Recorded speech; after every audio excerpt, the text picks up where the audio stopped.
Bismillahirrahmanirrahim. Assalamualaikum warahmatullahi wabarakatuh.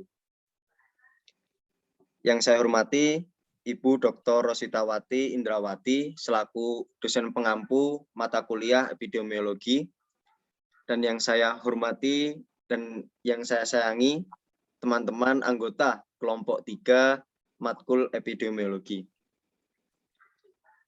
Sebelum kita mulai agenda pada malam hari ini, yaitu presentasi dari hasil diskusi kami, izinkan saya memperkenalkan nama saya terlebih dahulu. Nama saya Abdul Hanif Al-Fatah, selaku moderator pada acara pada malam hari ini. Selanjutnya, saya persilahkan kepada teman-teman untuk memperkenalkan diri. Perkenalkan, nama saya Meliana Rahmatika Kusmaningtyas.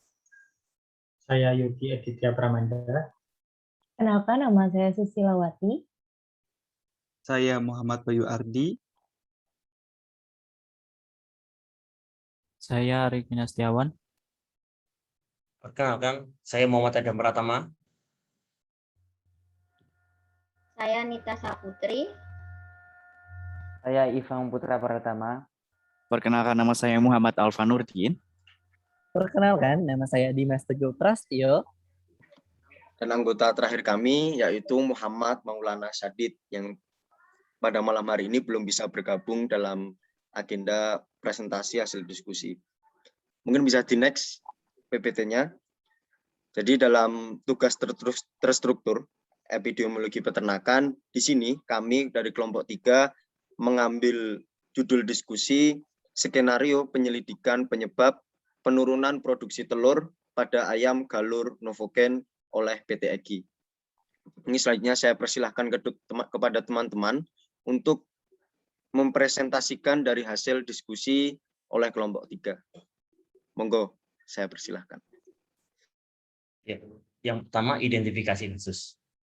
Kita dapat melakukan identifikasi kasus dengan langsung ke lapangan agar mendapatkan data yang benar dengan menyelidiki kasus-kasus penurunan produksi telur yang ada dengan data yang ada, seperti Yang pertama adalah lokasi kejadian. Lokasi kejadian ini terjadi pada PT EGI, yaitu distributor obat, vaksin, dan suplemen unggas petelur yang mengalami penurunan produksi sebanyak 30%. Kasus ini terjadi pada awal bulan musim penghujan yang menyebabkan tingkat kelembapan meningkat sehingga risiko terjangkit penyakit oleh agen penyakit lebih tinggi. Next. Pada bulan musim penghujan, suhu cenderung mengalami penurunan mencapai 21-28 derajat Celcius, di mana menurut Highland 2019, kebutuhan ayam produksi sudah sesuai, yaitu di antara suhu 18-25 derajat Celcius dengan kelembapan 40-60%. Next.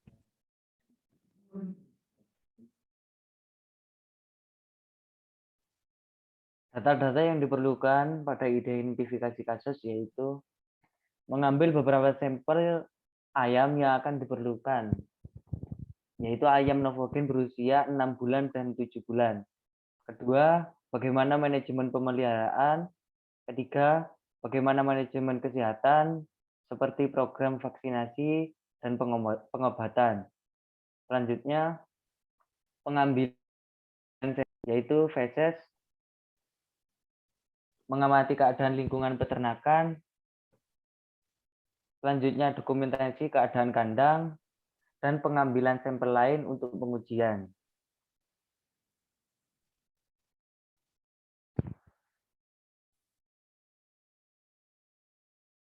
Selanjutnya yaitu terkait dengan langkah-langkah investigasi terhadap kasus penurunan produksi telur yang terjadi pada peternakan yang dilaporkan oleh peternak.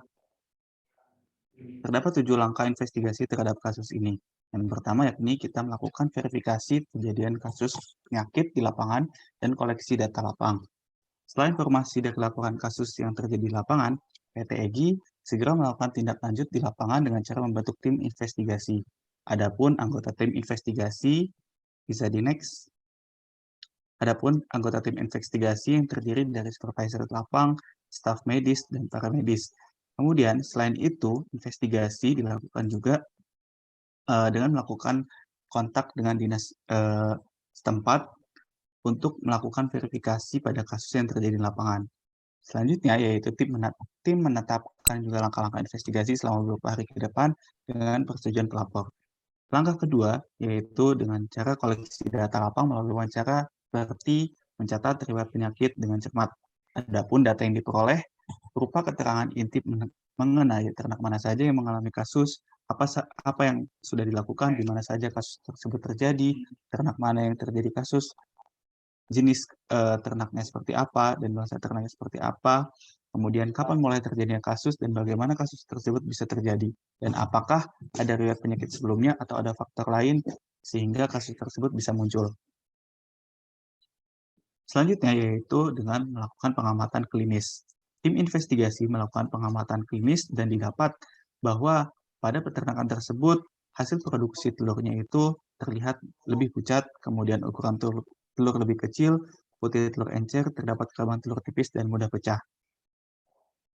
Selain melakukan pengamatan klinis, tim investigasi juga melakukan langkah selanjutnya yaitu pemeriksaan lingkungan.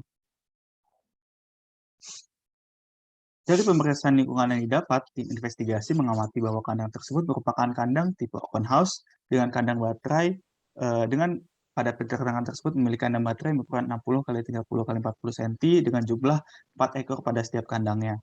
Tim juga mengamati bahwa pada bagian bawah kandang terlihat kotoran yang sudah menumpuk dan basah akibat terkena air hujan. Langkah kelima dengan melakukan pengambilan sampel. Prosedurnya mulai dari disampling sebanyak 5-20 ekor. Jenis sampel yang diambil antara lain adalah serum darah ayam Fordyce berusia 6-7 bulan. Feses, dokumentasi keadaan kandang, lingkungan peternakan, sampel yang akan dipakai, dan bangkai yang mati. Namun, pada saat itu, peternak sudah menguburkan ayam-ayam yang mati, sehingga tim meminta untuk melakukan kembali apabila terdapat ayam yang mati untuk dilakukan postmortem dan diambil sampel yang diperlukan untuk pertimbangkan hasil yang terbaik. Tahap selanjutnya dengan melakukan pengujian dan diagnosa laboratorium.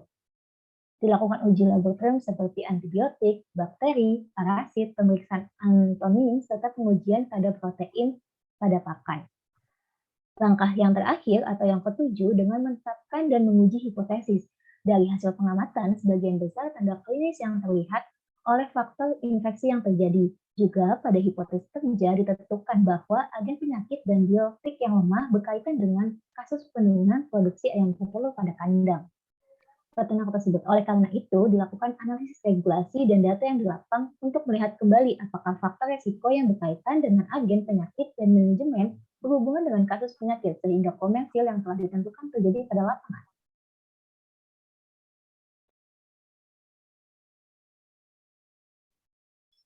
Dari hasil penjelasan kasus di atas, dapat diketahui bahwa terdapat berbanyak faktor yang mempengaruhi penurunan produksi telur, yaitu terdiri dari hospes, agen, dan lingkungan.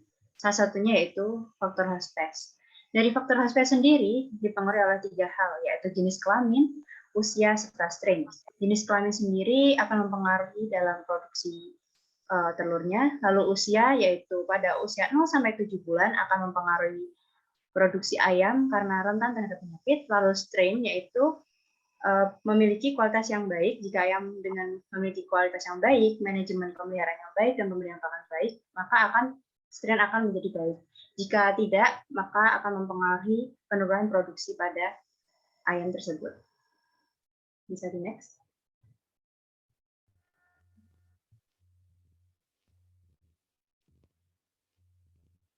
Baik, selanjutnya ada faktor agen infeksi.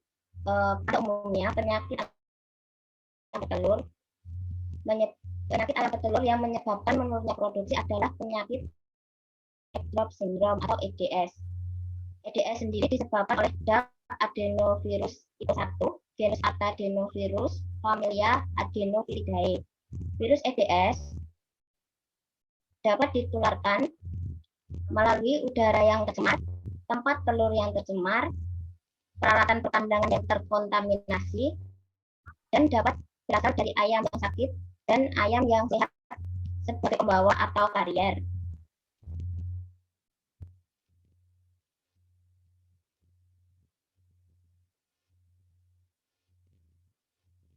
Next.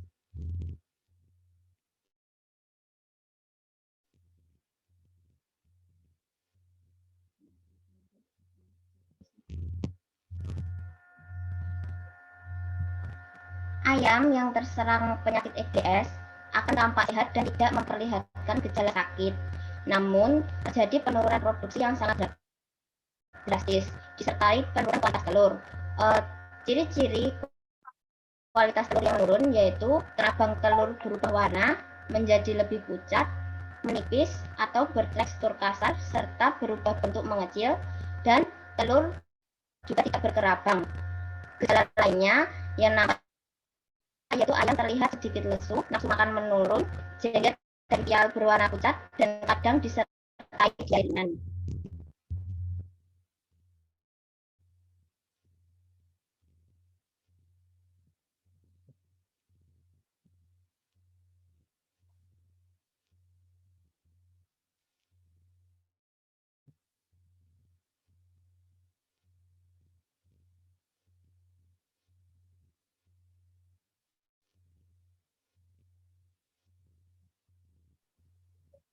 Baik, selanjutnya adalah penanganan kasus.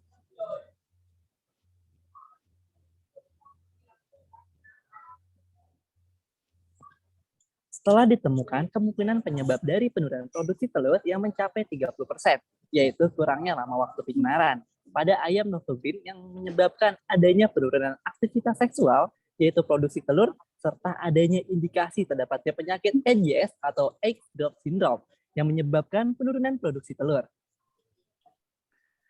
Untuk mengatasi lama waktu penyinaran yang berkurang, dapat digantikan dengan penyinaran buatan, yaitu menggunakan lampu. Next.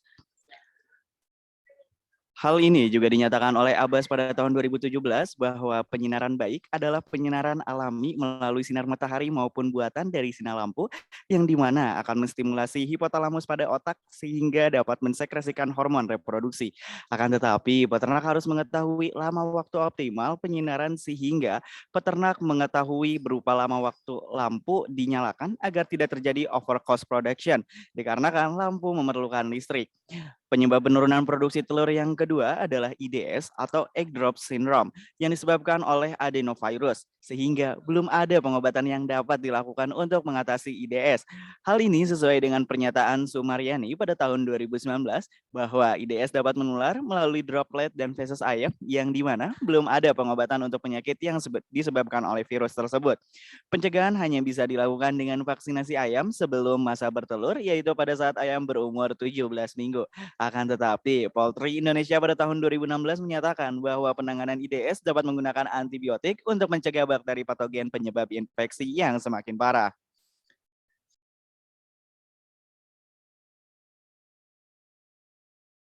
Baik, seperti yang sudah dijelaskan teman-teman tadi, dapat disimpulkan bahwa adanya tingkat kelembapan yang meningkat pada awal musim hujan menyebabkan resiko terjangkit penyakit juga meningkat. Tidak hanya itu, infeksi agen penyakit dan biosecurity yang lemah akan berakibat dengan kasus penurunan produksi dan kematian pada unggas komersil.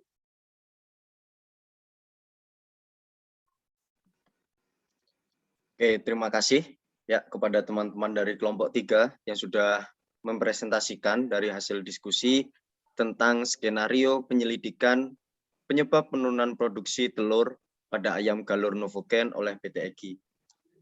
Saya ucapkan terima kasih dan saya mohon maaf sebenarnya selaku moderator jika dalam penyampaian ada kata yang salah. Sekian dari saya, kurang lebihnya mohon maaf. Wassalamualaikum warahmatullahi wabarakatuh. Waalaikumsalam.